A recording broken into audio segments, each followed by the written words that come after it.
Well, there's a new push to make sure that the voices of Muslim women are heard in America. Dozens of organizations are declaring this Monday, March 27th, Muslim Women's Day as part of Women's History Month. One of the people driving this campaign is Amani Al-Khatahtbeh. She's the author of the book Muslim Girl, A Coming of Age. She's also the founder of MuslimGirl.com. She joins me now. Thank you for joining me. Thank you for having me. How did this idea of having a Muslim Day come about?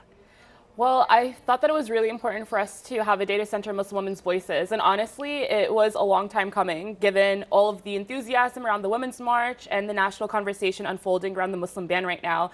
It just made sense for us to respond with a really positive message, one centering Muslim women's voices above all the noise, and their narratives that have been largely neglected for a long time. You talk about modernizing or normalizing the word Muslim. What do you mean by that?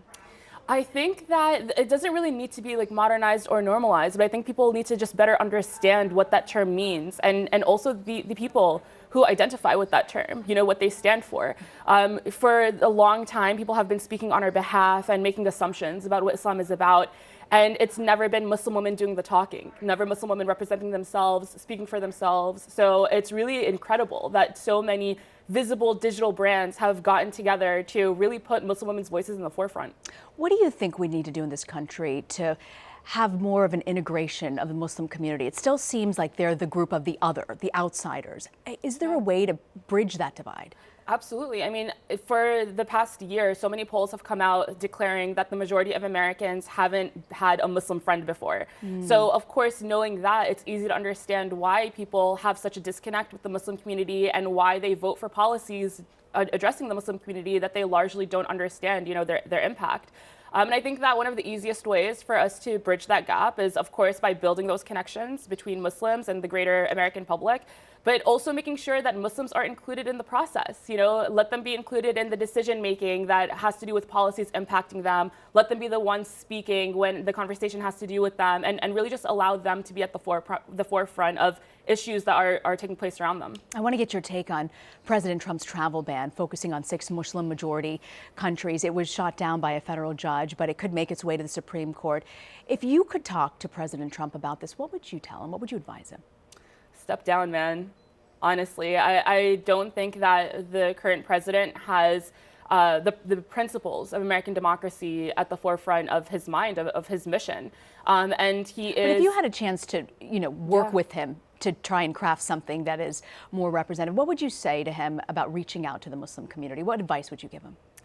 To actually have Muslims be the ones shaping these policies, actually have Muslims as the ones sitting at the table where these decisions are being discussed, where they're taking place. Having a ban on a people largely for their religious background is just so unconstitutional. It's so undemocratic, and it goes against everything that we stand for. So I think that we would have completely avoided that if we actually were representative of the communities that we're trying to address in situations like this. We're seeing more and more of these attacks with vehicles. We saw the attacks in London.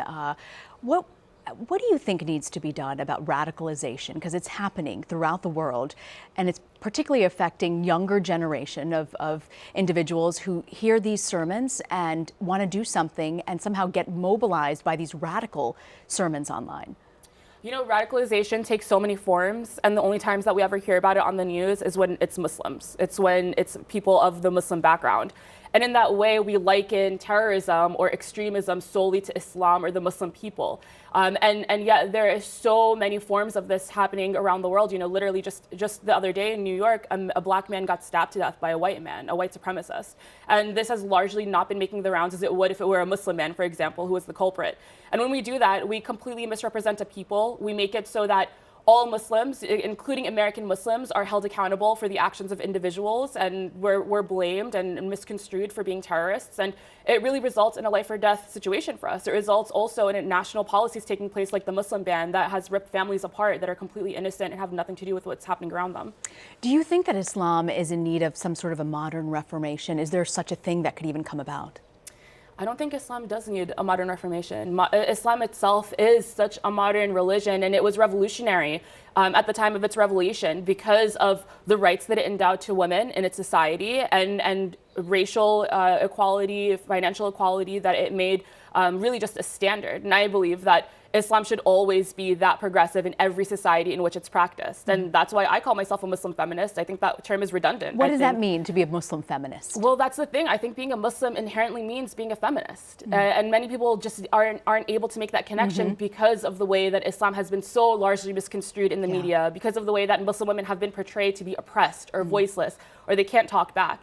So if we are able to have a day like Muslim Women's Day, where we can take back that narrative and show that we actually do have voices and we actually do have opinions about these things, then it would make it less likely for a narrative to be hijacked in that way. If there was one misconception about Muslims that you could try and change, what would that be?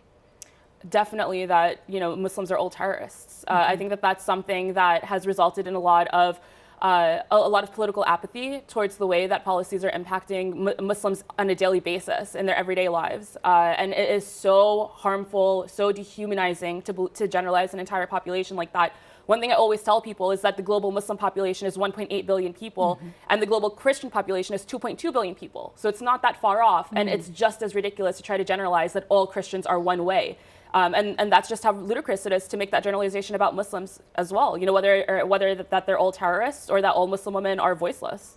Amani Al-Khatahtbeh, good luck. New endeavor. Thank you so much. Thank you. Thank you for joining us.